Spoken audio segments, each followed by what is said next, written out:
Hello, hockey fans. Well, the Maple Leafs lost tonight, 5-3, and already Maple Leafs fans are saying, "Well, it's over."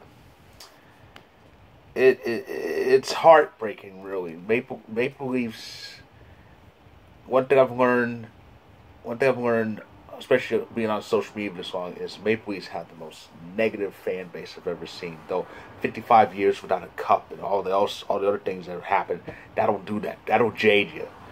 I mean, this is a fan base. No matter how good the team is, this is a fan base that expects that calls themselves waiting for the other shoe to drop. The sad part is, a lot of times it does. I'm not a Maple Leafs fan, as you can see with the logo. I'm not a Maple Leafs fan. I've always liked watching the team.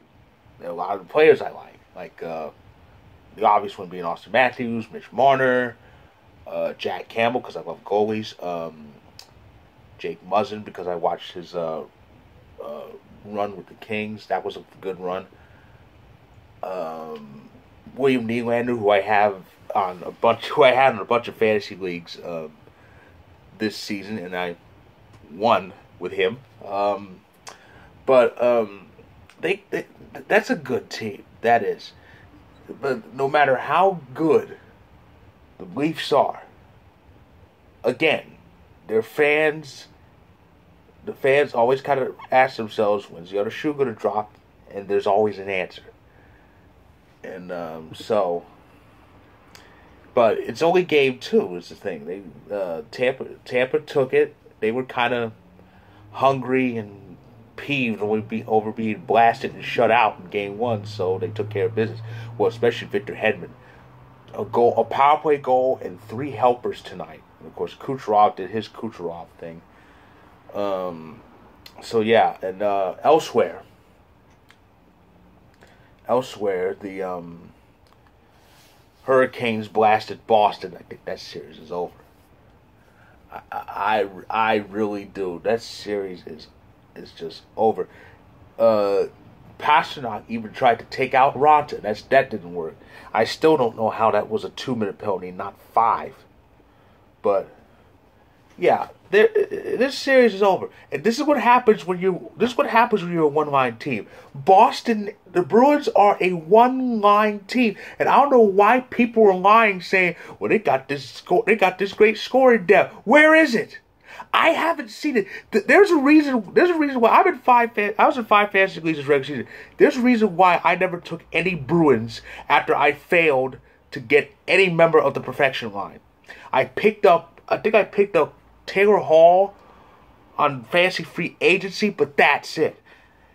That's it. If I couldn't get Pastrnak, Marchand, or Bergeron, I wasn't taking any Boston Bruins. That team is a one-line team. They are. Now, don't get me wrong. The perfection line, that's a great line. That is a great line. It's not as good as our top line. I mean, come on. But it's pretty good. But that's it. That's it. The Bruins are basically the Oilers of the East. But the difference between the Oilers and the Bruins is the Bruins actually have a good full line. The Oilers, you can't say that about Edmonton. You cannot say that about Edmonton because they put McDavid and Draisaitl on separate lines, and those two are doing everything. But the Bruins live and die by that line, and if that line doesn't produce, they're screwed. And no surprise, all the few points they had tonight were members of the perfection line. Scoring.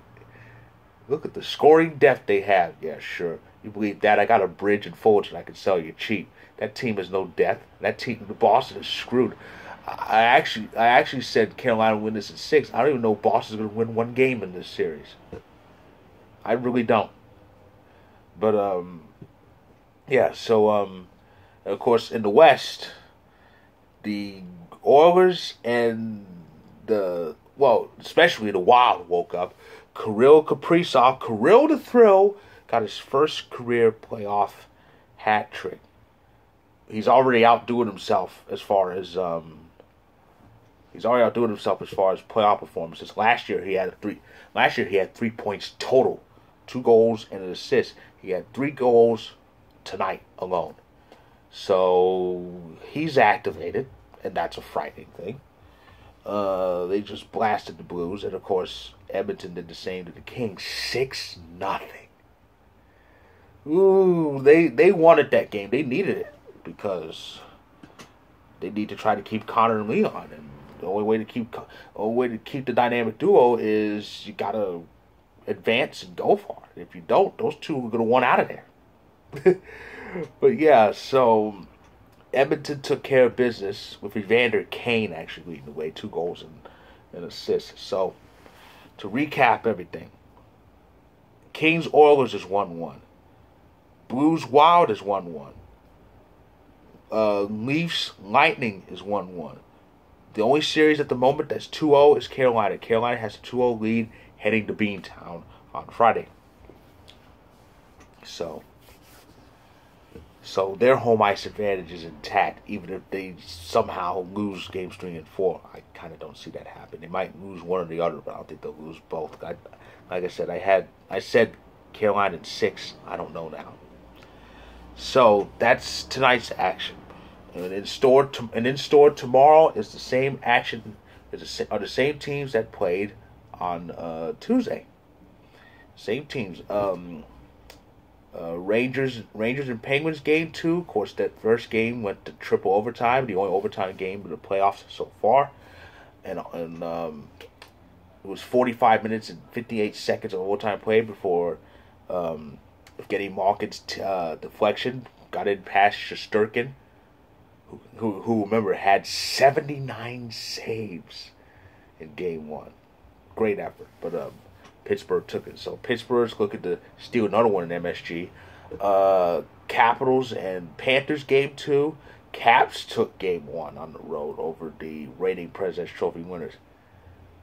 Florida better win game 2 tomorrow. Because if they, I'm going to be serious here. If Florida loses game 2, they can forget it in games 3 and 4. They might get swept. They might join their in-state rivals.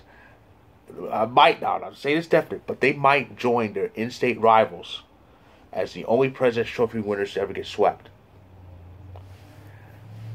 And it's amazing it would happen to both Florida teams. I think that's some sort of karma. Nothing against the teams, but against somebody else in that state.